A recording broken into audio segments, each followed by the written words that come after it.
So இது வந்து இடிக்கல். இதில் ஒரு சின்ன இஷ்யூ வரும். அது மட்டும் இல்லாமல் நம்மளோட கிச்சனில் நிறைய விஷயங்கள் ஒரு சிம்பிளான சொல்யூஷனாக இருக்கும், ஆனால் நமக்கு அது தெரியாமல் இருக்கும்ல. ஸோ அந்த மாதிரி சின்ன சின்ன விஷயங்களுக்கு சிம்பிளான சில சொல்யூஷன்ஸ் தான் இந்த டிப்ஸ் வீடியோவில் நான் உங்களுக்கு வந்து ஷேர் பண்ணியிருக்கேன்.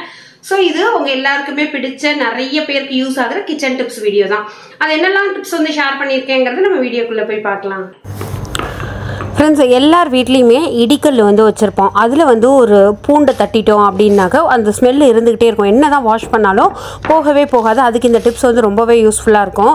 இப்போ நீங்கள் வந்து பூண்டு தட்டுற கல்லில் தான் ஏலக்காவும் கண்டிப்பாக தட்டுவீங்க. ஸோ அப்படி தட்டுறப்ப அந்த டீயே வந்து பார்த்திங்கன்னா ஒரு பூண்டோட ஸ்மெல் வந்து வரும். இஞ்சாக இருக்கட்டும் எதுவாக இருக்கட்டுமே. ஸோ இந்த மாதிரி ஒரு பேப்பர், அதுவும் நியூஸ் பேப்பர் வந்து ரொம்ப எஃபெக்டிவாக இருக்கும் நார்மல் ஒயிட் பேப்பரை விட. போட்டு லைட்டாக இந்த மாதிரி எல்லா இடத்துலையும் அதை படுற மாதிரி அரைக்கலாம் வேண்டாம். லைட்டாக நான் இப்போ பண்ண மாதிரி பண்ணிவிட்டு அப்படியே க்ளோஸ் பண்ணி ஒரு 2 hours வச்சுடுங்க. அதுக்கப்புறமா எடுத்து வாஷ் பண்ணிவிட்டு நீங்கள் கவுத்து வச்சிட்டிங்கன்னா உங்களுக்கு எந்த ஸ்மெல்லும் வராது. ஏலக்காய்னா அந்த ஸ்மெல் அந்த பேப்பரோட போயிடும், பூண்டுனா அதோட போயிடும். இன்னொன்று, நானும் என்னென்னமோ பண்ணி பார்த்துட்டேன், ஆனால் இந்த சிம்பிள் டிப்ஸ் வந்து எனக்கு ரொம்ப எஃபெக்டிவாக இருந்தது. 1 ஸ்பூன் அளவுக்கு பேக்கிங் சோடா எடுத்துக்கிறேன், 1 ஸ்பூன் அளவுக்கு சால்ட் எடுத்துக்கிறேன். ரெண்டுத்தையும் நல்லா வந்து மிக்ஸ் பண்ணிக்கிறேன்.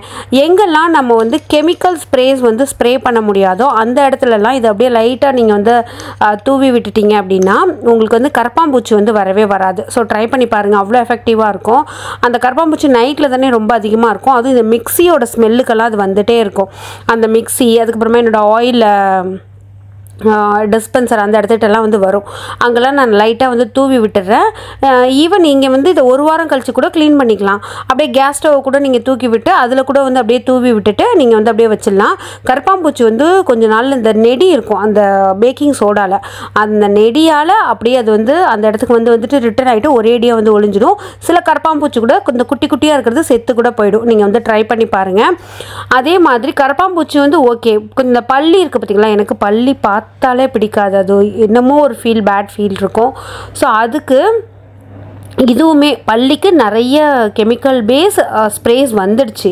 ஆனால் கிச்சன் கவுண்டர் டாப்பில் கெமிக்கல் பேஸ் ஸ்ப்ரேஸ் வந்து நம்ம யூஸ் பண்ண முடியாது. நம்ம தூக்கி போடுற பச்சை மிளகாய், இல்லைன்னா தூக்கி போடுற பச்சை மிளகாயோட காம்பு, நான் என்ன பண்ண போகிறேன், காம்போட 2 பச்சை மிளகாயுமே சேர்த்துக்க போகிறேன். ஏன்னா அதோட நெடி வந்து ரொம்ப அதிகமாக இருக்கும்ல, அதனால் இந்த மாதிரி காம்பை வந்து போட்டுட்டு அதை ஒரு தண்ணி வச்சு ஒரு பாட்டிலில் வந்து நான் இது பண்ண போகிறேன், ஸ்டோர் பண்ண போகிறேன்.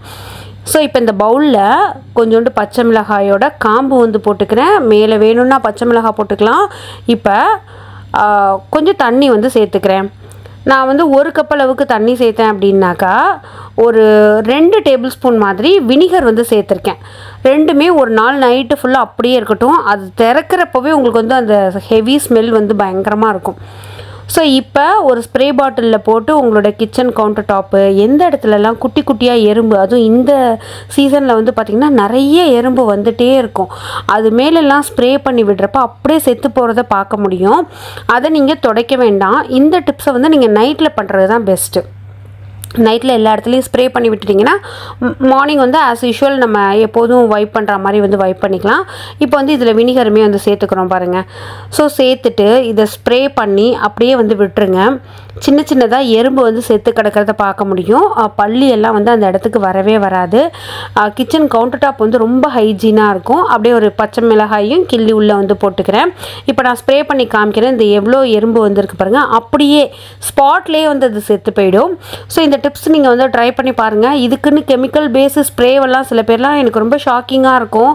ஒரு கெமிக்கல் பேஸ் ஒரு ஆண்ட் கில்லரு, அந்த காக்ரோச் கில்லரை கவுண்டர் டாப்பில் வந்து அடித்து விடுவாங்க. எப்படி செத்து போச்சு பாருங்கள். அந்த மாதிரி தப்பெல்லாம் பண்ணிடாதீங்க. அது நம்மளோட ஃபுட்டில் எங்கேயோ ஒரு இடத்துல வந்து சின்னதாக சேர்ந்துன்னா கூட பெரிய பெரிய ப்ராப்ளம்ஸ்லாம் வந்து வரும். ஸோ இதை நீங்கள் ட்ரை பண்ணி பாருங்கள். இந்த கிளைமேட்டுக்கு நிறைய எறும்பு, பல்லி, கரப்பாம்பூச்சி இதெல்லாம் வந்துகிட்டே இருக்குது. ட்ரை பண்ணிவிட்டு அதுவும் இந்த பச்சை மிளகாய் டிப்ஸு ரொம்ப அமேசிங். ட்ரை பண்ணிட்டு எப்படி இருக்குது அப்படின்னு சொல்லிட்டு கமெண்ட்டில் வந்து ஷேர் பண்ணுங்கள். Thank you, by.